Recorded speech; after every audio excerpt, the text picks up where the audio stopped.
Russia Ukraine वाटाघाटींसंदर्भात अमेरिकेत सोमवारी एक महत्त्वाची घडामोड घडली. ती म्हणजे फ्रेंच अध्यक्ष इमॅन्युएल मॅक्रॉ आणि अमेरिकन अध्यक्ष डोनाल्ड ट्रम्प यांची ती भेट.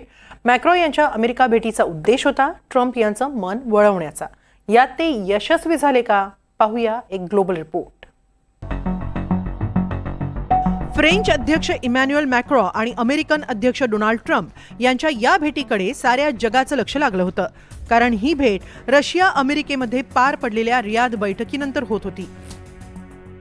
अमेरिकेत ट्रम्प सत्तेत आले आणि रशिया युक्रेन युद्धविरामाच्या चर्चांना सुरुवात झाली खरी, मात्र या चर्चांनी दिलासा निर्माण होण्याऐवजी युक्रेनसह युरोपीय युनियनचीही धाकधूक वाढली. कारण सौदी अरेबियामध्ये युद्धविरामाच्या वाटाघाटींसाठी बैठक झाली ती केवळ रशिया आणि अमेरिकेत. त्या बैठकीत ना झेलेन्स्की होते ना युरोपचा कोणताही प्रतिनिधी त्यात बोलावण्यात आला होता. त्यातच रशियानं युरोपला या वाटाघाटींमध्ये बोलावण्याची गरजच नाही असं विधान केलं आणि त्यावर अमेरिकेचं मौन आलं.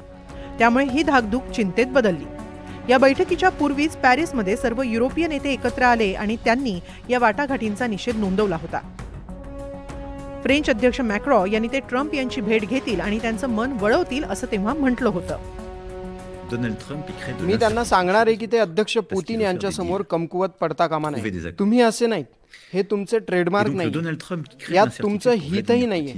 तुम्ही जर पुतीन समोर कमकुवत ठरलात तर तुम्ही चीनचा सामना कसा करणार? जर तुम्ही रशियाला युक्रेन ताब्यात घेऊ दिलं तर युरोपसाठी पुढची स्थिती बिकट होईल. कुणालाही रशियाला थांबवता येणार नाही, कारण रशियाचं सामर्थ्य वाढेल. युरोपमधील एक मोठं सैन्य रशियाच्या ताब्यात जाईल. या सैन्यात युरोप आणि अमेरिकेची साधन सामग्रीही आहे, हे विसरू नका. या पार्श्वभूमीवर आज मॅक्रॉ ट्रम्प यांना भेटले आणि खरंच ट्रम्प यांचा सूर बदललेला दिसला. युक्रेनमध्ये युरोपची शांती सेना पाठवली तर व्लादिमीर पुतीन यांचा काहीही आक्षेप नसेल असं ट्रम्प म्हणाले. हे युद्ध थांबवण्याच्या दृष्टीनं सुरू असलेल्या वाटाघाटींसाठी युरोपनं पाठवलेल्या सैन्याचा ते स्वीकार करतील असं ट्रम्प यांनी म्हटलं आणि या वाटाघाटींमध्ये युरोपचा हस्तक्षेप एक प्रकारे मान्यच केला. व्हाईट हाऊसमध्ये मॅक्रॉ यांच्यासह बैठक झाल्यानंतर पत्रकारांशी बोलताना ट्रम्प यांनी ही माहिती दिली. हो, ते त्यांचा स्वीकार करतील.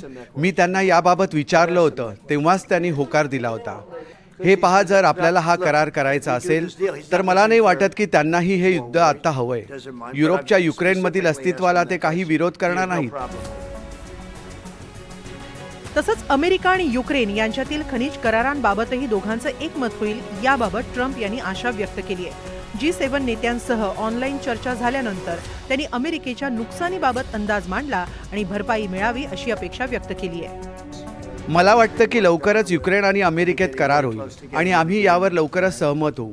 कधी ना कधी आम्हाला आमचे पैसे परत मिळतीलच. खरं म्हणजे युक्रेनच्या अर्थव्यवस्थेसाठीही हा खनिज करार महत्त्वाचा आहे, कारण त्याचा फायदा त्यांच्या अर्थव्यवस्थेला होईल. तुम्हाला माहिती आहे का, आतापर्यंत आम्ही युद्धात $350 बिलियन गुंतवलेत. हे खूप आहेत. हे कसं झालं माहीत नाही, मात्र ही सगळी बायडन प्रशासनाची चूक आहे.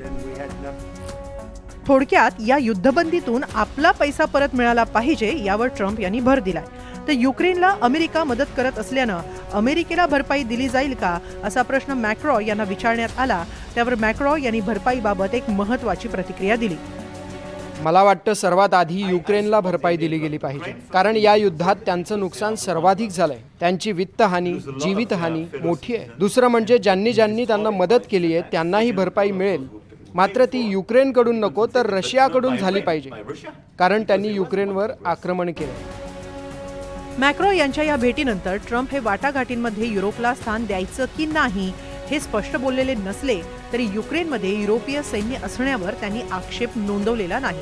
आणि हेही नसे थोडकं, कारण तिसऱ्या वर्षपूर्तीपूर्वी सुरू झालेल्या वाटाघाटींपासून युरोपला दूर ठेवल्यामुळे परिस्थिती आणखी बिघडू शकते याचा अंदाज त्यांनाही आहे.